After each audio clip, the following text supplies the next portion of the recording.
പത്തനംതിട്ട നെടുമൺകാവ് കാട്ടുപന്നിയുടെ ആക്രമണത്തിൽ ടാപ്പിംഗ് തൊഴിലാളിക്ക് പരുക്ക്. ചന്ദ്രപ്പള്ളി എസ്റ്റേറ്റിലെ തൊഴിലാളിയായ ലീലാമ്മയ്ക്കാണ് പരിക്കേറ്റത്. അതിമൊരു പ്രതികരണത്തിലേക്ക്.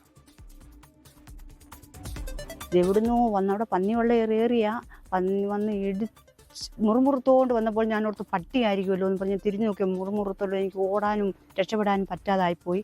അല്ലെങ്കിൽ എനിക്ക് റബ്ബറിന് മറിഞ്ഞാൽ മതിയായിരുന്നു. അതൊന്നും എനിക്ക് വെക്കാതെ ഓടിയാൽ ഞാൻ തോട്ടിൽ വീഴും. അതുകൊണ്ട് ഞാൻ എപ്പോഴോ എനിക്കറിയത്തില്ല. ഞാൻ എൻ്റെ നേരിൽ വന്നപ്പോൾ ഞാൻ എൻ്റെ വയറിന് 2 കൈയും കുത്തി അങ്ങ് നിന്ന്. എൻ്റെ വയറ് കുത്തി കയറുന്ന രീതിയിലാണ് എനിക്ക് വന്ന വരവ് കണ്ടത്.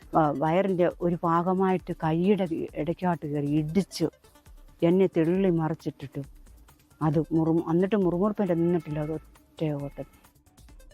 ഷിജോ കുര്യൻ പത്തനംതിട്ട ചെയ്ത്. ഷിജോ, ഇതിലും വലിയ പരിക്കേൽക്കാത്തത് ഭാഗ്യം കൊണ്ട് മാത്രമാണ്. എന്തായാലും അവിടുത്തെ ഒരു പുതിയ വാർത്തയല്ല ഇത്. എന്താണ് നമുക്ക് മനസ്സിലാക്കാൻ കഴിയുന്ന പ്രദേശത്ത് ഈ കാട്ടുപന്നി ശല്യം രൂക്ഷമാണ്. സുഹൈൽ, ഇത്തരത്തിലുള്ള സംഭവം നിത്യമായി മാറിയിരിക്കുകയാണ്. ഓരോ ദിവസവും ഇതുപോലെയുള്ള കാട്ടുപന്നി ആക്രമണത്തിൽ പരിക്കേൽക്കുന്ന ആളുകൾ ഒരുപാടുണ്ടാകുന്നു. ഇക്കഴിഞ്ഞ ദിവസമാണ് ഉച്ചയ്ക്ക് 1 മണിയോടുകൂടി ചന്ദ്രപ്പള്ളി ഡിവിഷനിൽ ഈ തോട്ടമുരളിയായിട്ടുള്ള ടാപ്പിംഗ് സ്ത്രീക്ക് കാട്ടുപന്നിയുടെ ആക്രമണത്തിൽ പരിക്കേറ്റത്. ജോലി കഴിഞ്ഞ് വീട്ടിലേക്ക് മടങ്ങിപ്പോകുന്നതിനിടെ കാട്ടുപന്നി കുത്താൻ വന്ന് ആക്രമിക്കുകയായിരുന്നു. ഈ കാട്ടുപന്നി ആക്രമണത്തിൽ ലീലാമ്മയുടെ കൈക്ക് പൊട്ടലേറ്റിട്ടുണ്ട്. ശരീരമാസകലം ചതവുമുണ്ട്.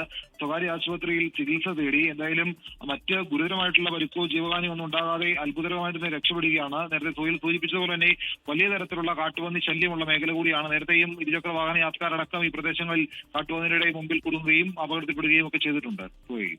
ലോകത്തെവിടെയായാലും ഏത് സമയത്തും 24 വാർത്തകളും ഓഗ്മെന്റഡ് റിയാലിറ്റി പാക്കേജുകളും എക്സ്പ്ലെയിനറുകളും വിശദമായി കാണാൻ ഞങ്ങളുടെ യൂട്യൂബ് ചാനൽ നിങ്ങൾക്ക് സബ്സ്ക്രൈബ് ചെയ്യാം.